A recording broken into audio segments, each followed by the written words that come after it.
位朋友，大家好！又到我哋每星期嘅 Weekly Market Report 時間。今日係1月29號2026年，我係 Boris。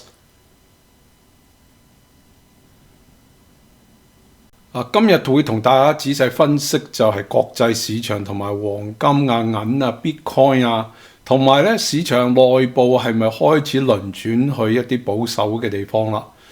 最近日本 yen 就開始升啊，呢個代表係咪市場上美元開始會走弱呢？今日都會同大家探討噶。黃金升得太快啊，快到咧可以講係從來未見過黃金喺歷史上咁樣升法嘅。黃金喺呢個星期係超過咗5000蚊嘅，最高去到成5600蚊啊！咁到底黃金呢個牛市啊係會維持幾耐呢？同埋黃金喺而家會唔會有機會有大嘅調整呢？咁我今日會同大家分析，大家千祈唔好錯過啦。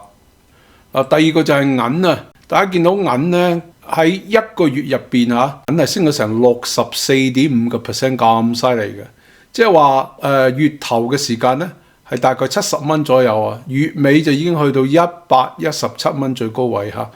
咁銀呢個升幅有冇勁可以將佢繼續推上去啊？定係喺呢啲位置咧開始係會有 sell off 咧？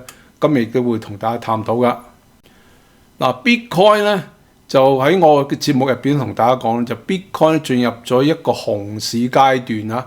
咁 Bitcoin 咧上次喺呢一度咁樣反彈咧，我都同大家講就係呢一個係一個熊市反彈啦，即係話 Bitcoin 咧反彈翻接近係1萬蚊嘅時候，跟住咧就開始 sell off 啦。咁而家呢個圖咧好明顯就 Bitcoin 呢個產生咗一個 wedge 嘅情形啦。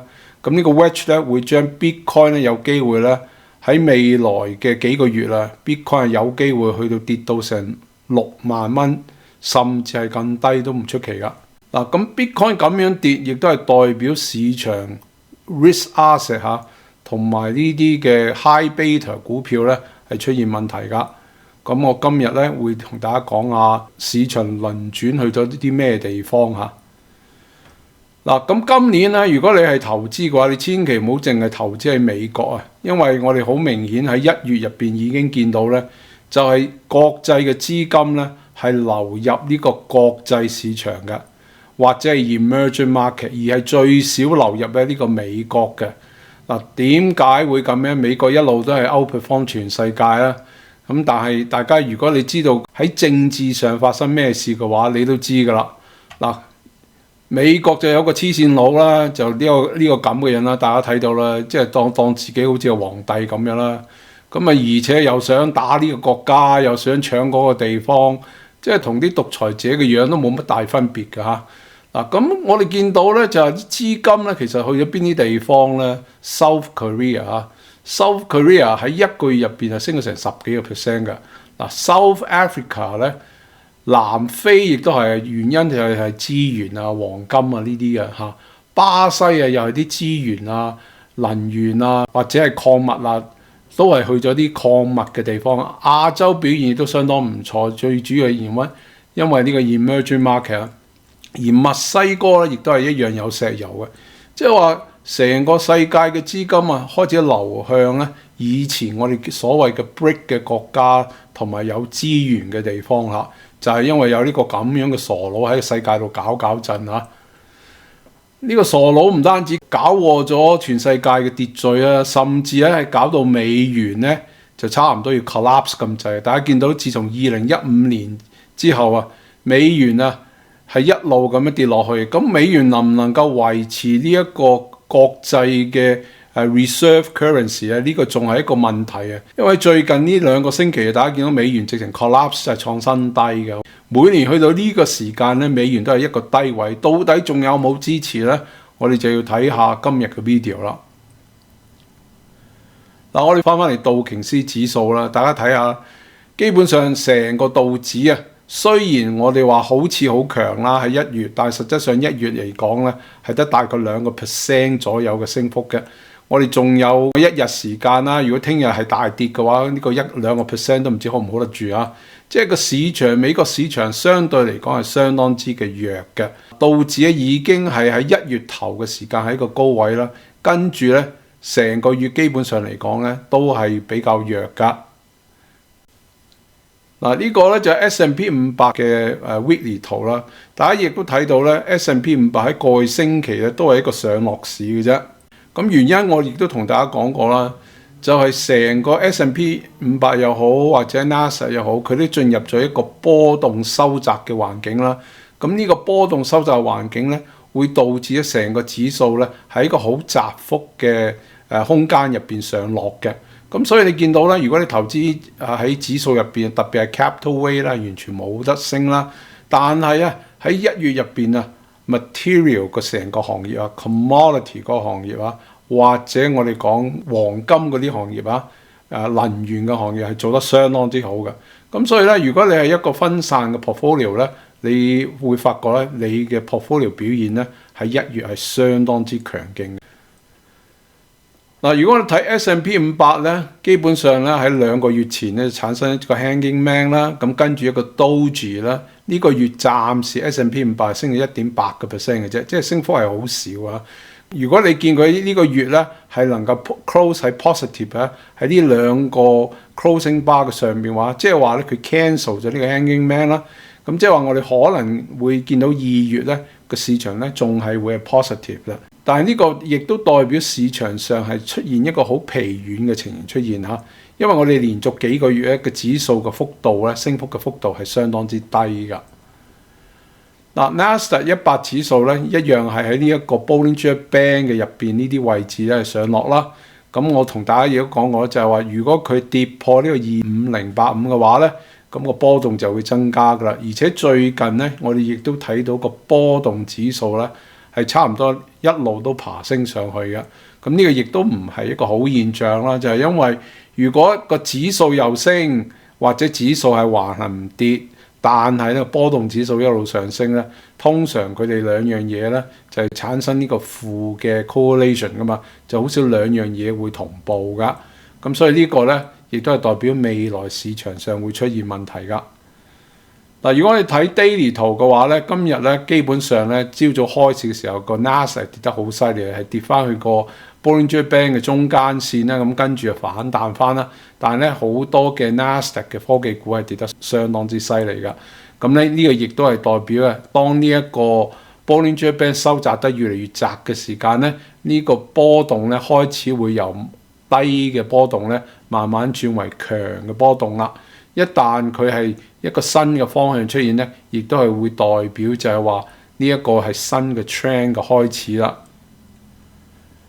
而 Russell 2000指數咧一樣咧，就係話呢個星期係 pull back 嘅，甚至仲差過 Dow Jones 同埋呢一個嘅 S&P 500嘅。但係大家要知道咧，就係呢個月嘅 FOMC meeting 咧，鮑威爾基本上冇減息啦，維持不變啦，同埋咧就係話佢哋聯儲局咧亦都面臨咧好多嘅不明朗嘅因素啦。Donald Trump 咧叫法院去 investigate 呢一個鮑威爾啦，又話要逼佢退休啦。咁所以呢啲咧亦都會增加市場上嗰個成個聯儲局同埋中央銀行佢哋嗰個獨立性嘅，呢啲亦都會影響個市場嘅基本上。咁喺一個星期、一個月同3個月表現最好咧，亦都係我哋擺錢最多嘅地方咧，就係 base material 啦同埋 energy 嘅。嗱，base material 咧係3個月內升咗27% 啦，所以你無論你係投資喺 copper mining 股啊，或者係任何稀土股啊，你都已經賺得好犀利㗎啦。energy 股亦都係啦 ，energy 係排第2嘅，3個月升咗14% 嘅。咁喺最近呢一個月 energy 亦都升咗成13% 嘅。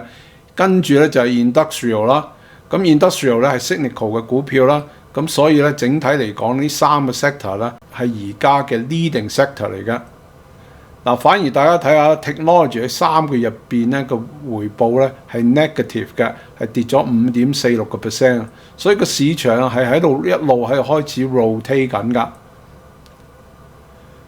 嗱，呢個咧就係美國嘅10年債券息口啦。美國10年債券息口一路咧都喺呢啲地方壓縮咧，就產生咗好強大嘅一個三角形嘅 pattern 啦。而最近咧美元咧已經跌到咧呢一個長期 support 位嘅支持位啦。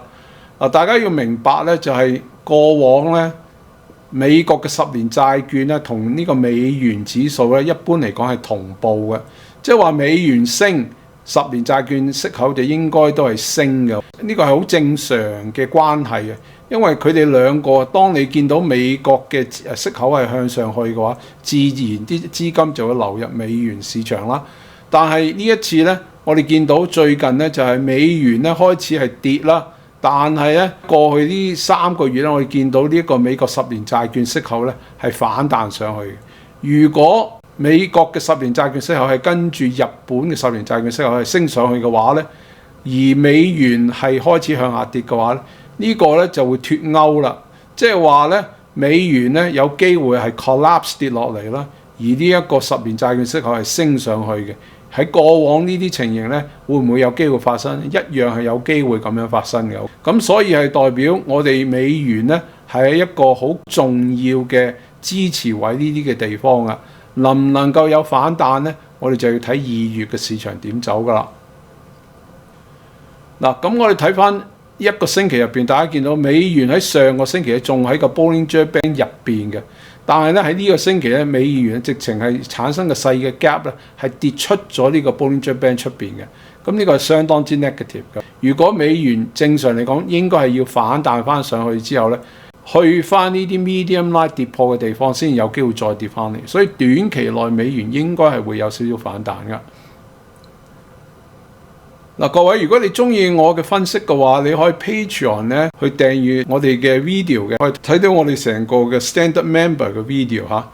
但係如果你想深入了解我哋係 trade 乜嘢，同埋咧可以加入我哋 Discord 咧，每日 trading 嘅時間可以係睇到我哋即時嘅分析嘅話咧，你就一定要成為我哋嘅客戶嘅。咁如果你去到我哋嘅首頁咧，就可以參加成為我哋嘅中文網或者英文網嘅客戶噶啦。嗱，今日同大家講呢度，我哋下星期再見，拜拜。